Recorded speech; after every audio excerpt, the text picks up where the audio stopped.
Olá pessoal, nós vamos continuar a nossa unidade 6 do direito societário, agora no item sociedades simples e sociedades empresárias.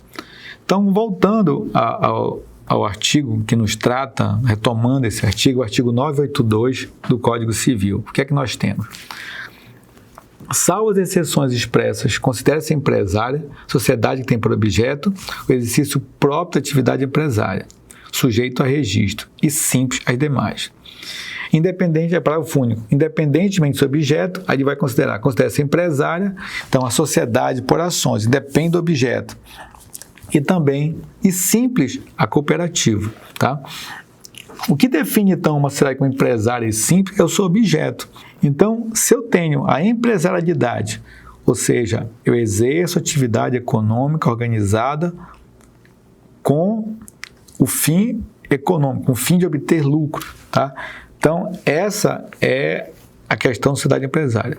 Se eu não exerço e tenho atividade intelectual, artística, profissional, então, esse caso vai ser uma sociedade simples.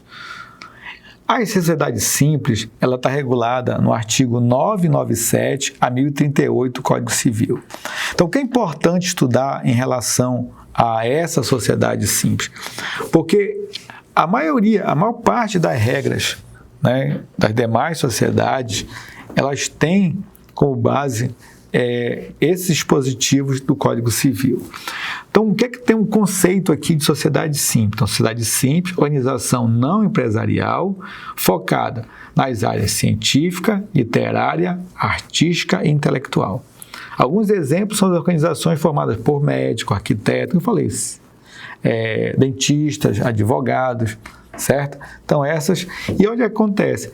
A diferença, então, que o registro, vamos ver, elas são feitas um registro nos cartórios, no registro civil de pessoas jurídicas, tá bom? Outro aspecto, então, ainda em relação à sociedade simples. Então, preste serviço de natureza intelectual, né? E sem caráter empresarial. É possível também a sociedade simples ser unipessoal, tá? Importante. A sociedade simples é uma sociedade não empresarial e contratual. Segundo a legislação, então vamos ver então, aqueles que exercem atividade rural, desde que não tenham, são considerados simples quem exerce atividade rural, que não tenham registro. Ou seja, aquela pessoa que compra, pega, colhe e fica fazendo pequenos venda de legumes, né? Alguma coisa, fica comercializando ali o que ele... Pronto, ele diz que não são considerados como sociedade simples, tá? Agora, se eu faço o registro dessa atividade rural, aí ela passa a ser empresária. As cooperativas, então, elas, independentemente do objeto, as cooperativas elas são consideradas simples, tá? É o que diz o parágrafo único do artigo 982 do Código Civil. Só um detalhe, pessoal, não confundir a sociedade simples com o regime simples de tributação. Então, essa é uma questão que às vezes causa uma certa confusão. O regime de tributação simples é aquele regime simplificado que nós vimos lá no início, nos princípios, ou seja, é um regime que eu tenho de tributação simplificada, que não é o que eu posso chamar de sociedade. Sociedade simples, ela exerce atividade não empresária.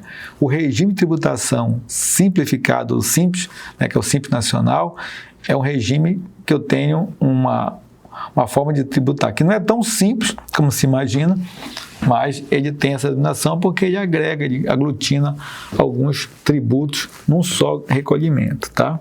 Só para não ter essa confusão. Outro aspecto aqui.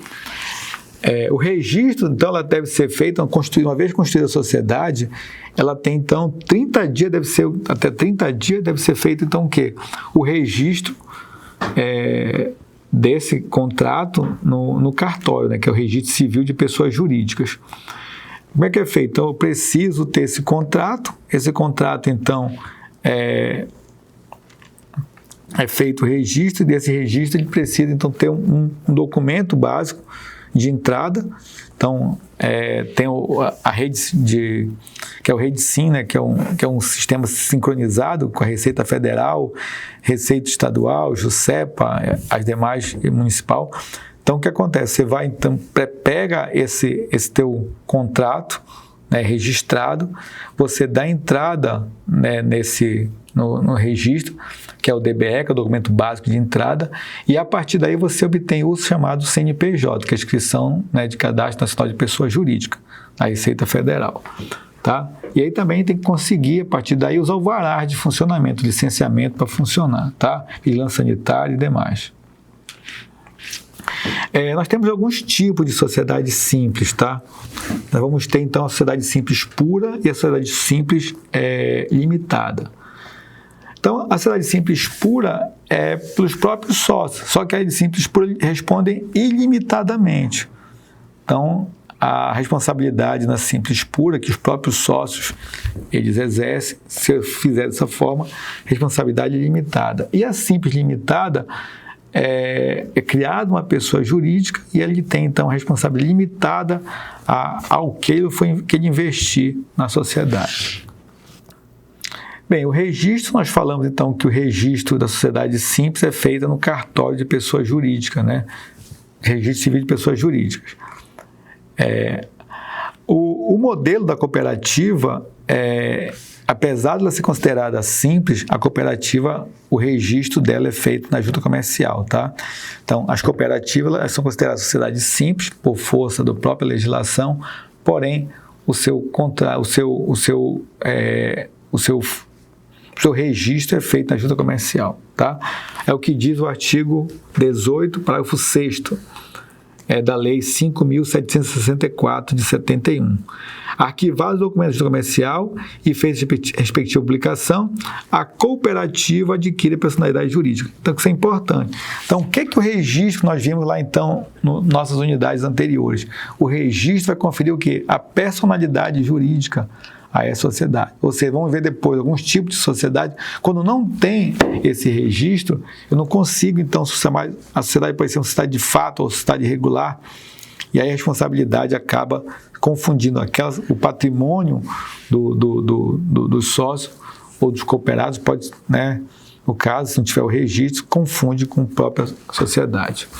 No caso da sociedade de advogados, já tem uma diferença. O registro é feito onde? Na OAB, tá? Na Ordem de Advogados, certo? Detalhe importante também, se ele for constituir uma filial, for constituir uma sucursal em outro estado, eu devo averbar na sede. Então, eu tenho aqui um escritório, né, de advocacia e eu quero, então, abrir uma filial, uma sucursal em outro estado. Eu posso fazer essa abertura em outro estado, mas eu preciso, então, averbar que existe uma filial, existe uma outra, né, unidade fora do estado, tá? É o que diz o artigo 1000 do Código Civil. Outro ponto também importante está no artigo 997, ele vai falar sobre o contrato social. Então, esse artigo 997 é muito importante, porque praticamente ele vai dar regras para os demais tipos societários. Então, o que é que diz lá? Que a sociedade simples ela pode ser constituída por pessoas físicas ou jurídicas. Então, eu posso ter várias pessoas físicas, posso ter pessoas jurídicas ou físicas e jurídicas trabalhando. Olha o que diz aqui. Em relação também ao nome empresarial, ela pode ser por firma ou denominação, lembra? Então, firma é quando eu vou usar o próprio nome, o nome do sócio, né, de quem vai atuar, ou posso criar um nome, uma denominação para a sociedade. Então, o que diz a terceira jornada de direito civil, diz o seguinte: o artigo 997, inciso terceiro, ou inciso segundo, não exclui a possibilidade de sociedade simples utilizar firma ou razão social, tá? Em relação à sociedade de advogados, eu não posso usar o nome de fantasia. Por exemplo, sociedade de advogados para fins de precatórios, tá? Então, não posso usar esse nome. Você vai ter que usar o nome do advogado, sociedade simples, né, ou sociedade unipessoal, mas não posso criar um objeto dentro colocar no nome da sociedade de advogado, tá? É verdade isso aí. Então, a razão social deve ter obrigatoriamente o nome de pelo menos um advogado responsável pela sociedade, podendo permanecer o sócio falecido desde que prevista a possibilidade de ato constitutivo. E pode permanecer o nome da sociedade que tenha falecido, do sócio falecido, desde que haja previsão no próprio ato constitutivo, tá? Pessoal, então, ainda em relação ao contrato social, em relação ao prazo. Então, o prazo ele pode ser determinado ou indeterminado. O prazo indeterminado na sociedade é o mais comum, tá? Geralmente se cria com prazo, não tem um prazo de validade, um prazo para encerrar. É criado em regra com prazo indeterminado. O capital social, tá? Ele pode ser em dinheiro ou bens, certo? Então, o capital social pode ser em dinheiro ou pode ser em bens, dividido em cotas.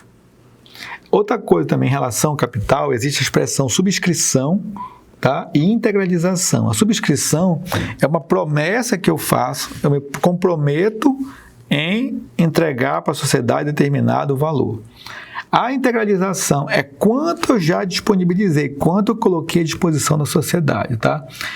Se não integralizar, ou seja, eu me comprometi com 100, integralizei 80. Eu sou responsável ainda por integralizar esses 20. Pode haver uma penalidade. O sócio que não integraliza esse capital é chamado de sócio remisso, está no artigo 1004. Aquele sócio que está em mora quanto à integralização do capital social é chamado então de sócio remisso, conforme o artigo 1004 do Código Civil, certo? Então, sócio remisso. Não vai confundir remisso com remido, tá? Sócio remido é aquele que já está aqui, não paga mais. Cuidar aquele na associação dos clubes, né? Aqui é o sócio remisso, tá, pessoal? Já vi confusão em relação a isso. Então, sócio remisso é aquele, né, 2S, é aquele que está em débito com a sociedade, que nada a ver com remido. Responsabilidade dos sócios, tá? Então, há uma certa contradição em relação a se esse sócio, a responsabilidade do sócio pode ser na pura, tá? Então, é o seguinte, o sócio majoritário responde geralmente ilimitadamente, caso os demais sócios não sejam suficientes, os bens sociais não sejam suficientes para cobrir as dívidas sociais. Então, esse é o entendimento, na verdade, o entendimento majoritário é que existe essa responsabilidade ilimitada, caso os bens sociais não sei se, ou seja, tem um débito e aí tem a sociedade 100, mas o nosso débito é de 120. Inicialmente eu tenho que atender, né, esses bens da responsabilidade. É o que diz o artigo 1023. Se os bens da sociedade não lhe cobrirem as dívidas, responde os sócios pelo saldo da proporção em que participam das perdas sociais, salvo cláusula de responsabilidade solidária. É o que chama aí de responsabilidade subsidiária, ou seja, ele vai atingir primeiro o patrimônio, né, o capital, né, social e depois dos demais sócios. Os bens particulares, 1024, não podem ser executados por dívida da sociedade, senão depois de executados os bens sociais. Então, aí é uma subsidiariedade. Certo? Então, nós vimos essa parte de sociedades simples, depois vamos ver as sociedades empresárias. As sociedades empresárias serão de duas maneiras. As sociedades empresárias não personificadas, que são objeto do nosso próximo estudo, e as personificadas, tá? Vamos ver depois com detalhes essas aí. As não personificadas, sociedade em comum e encontro de participação. E as personificadas, nome coletivo, comandita simples, a limitada, comandita por ações e as sociedades anônimas. Outro ponto também que nós vamos fechar aqui essa unidade em relação às operações. Então, vamos ter operações aqui, fusão, cisão, incorporação, transformação e a joint venture. Essas são questões chamadas de operações societárias. Então, fusão, eu estou unindo o patrimônio de A e B e C, transformo o patrimônio, né? Então, eu tenho A e B, vira C, ABC, vira patrimônio de D, tá? E a incorporação, quando eu tenho uma sociedade que incorpora outras sociedades, tornando aquela uma sociedade maior. Então, a sociedade B incorpora A e incorpora C, fica uma sociedade B maior. Esse é o caso da incorporação. Vamos ver, então, outros estudos em relação a isso também. E para finalizar, pessoal, em relação à teoria das considerações da personalidade jurídica, tá? Então, esse é um conceito em que exatamente para evitar a fraude, quando é atingido o patrimônio do próprio sócio, quando existe a fraude ou abuso de direito da sociedade. Outro detalhe importante aqui é quando o credor ele vai alcançar os bens dos sócios, tá? E administradores. Tem que ter um processo para poder exigir isso aí. Então, esse conceito de teoria da desconsideração da personalidade jurídica, ela vai contemplar aquele princípio que nós vimos lá no início, chamado de autonomia patrimonial da pessoa jurídica, ou seja, o patrimônio do sócio não se confunde com o patrimônio da sociedade, certo? E ainda da própria preservação da empresa, porque a empresa precisa continuar precisando para poder, além de remunerar os seus empregados, remunerar os seus credores, né, e também o fisco, correto? Tem um detalhe também importante aqui em relação à consideração, é a chamada... Tem duas teorias, então, que envolvem a desconsideração, tá? É a teoria maior, em que o afastamento há uma manipulação fraudulenta e abusiva da sociedade. E tem a teoria menor, tá? Mas vamos ver isso com mais detalhes. O mais importante aqui também é a chamada desconsideração inversa. A desconsideração inversa é quando o sócio, tá? A desconsideração inversa da personalidade quando provado que a sociedade oculta bens dos seus sócios, acarretando impossibilidade de satisfação de credores. Ou seja, os sócios se escondem na sociedade para causar prejuízo aos demais credores. É chamada de desconsideração inversa da personalidade jurídica. A comum é quando o sócio, né, quando a personalidade, quando você causa prejuízos a terceiro pela sociedade. Essa da inversa é quando você, pessoa física, causa prejuízo se escondendo na própria sociedade, na pessoa jurídica, certo?